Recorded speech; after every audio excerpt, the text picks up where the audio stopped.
work a little harder.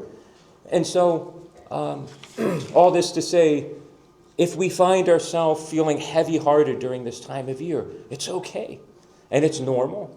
And it doesn't mean that we're doing anything wrong, and it doesn't mean that we're weak or ungrateful or a sinner. All it might mean is that perhaps we've had different life experiences than other people, And let's be honest, very few of us get through life unscathed.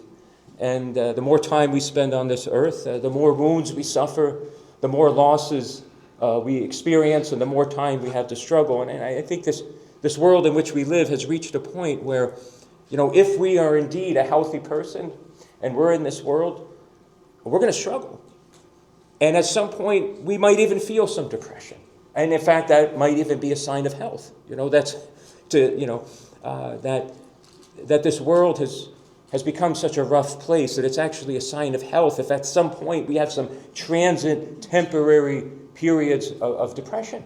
Because that's a healthy response to this fallen world, right? It's not a sin.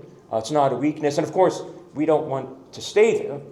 But all of this is said to try to help increase the sense of what I'm saying is self-compassion. And you'll understand as we get into our discussion why self-compassion is a good companion for us to have in our spiritual life. Okay? And so many Orthodox Christians, anytime we hear the word self anything, sometimes we have a knee-jerk reaction to that.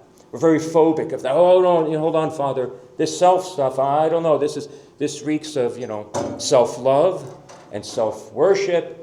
And the only self that we should be into is self-hatred and self-loathing and all these things. And sometimes as Orthodox Christians, we get confused as to where all these things fit in our life. And so we become very uncomfortable with anything that begins with the word self.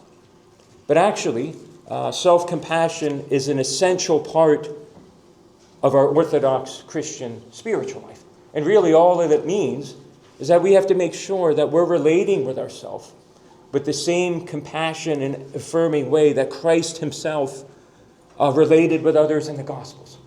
You see, we don't know more than God, and we are not wiser than God or Christ himself. And so, as Orthodox Christians, even during this holiday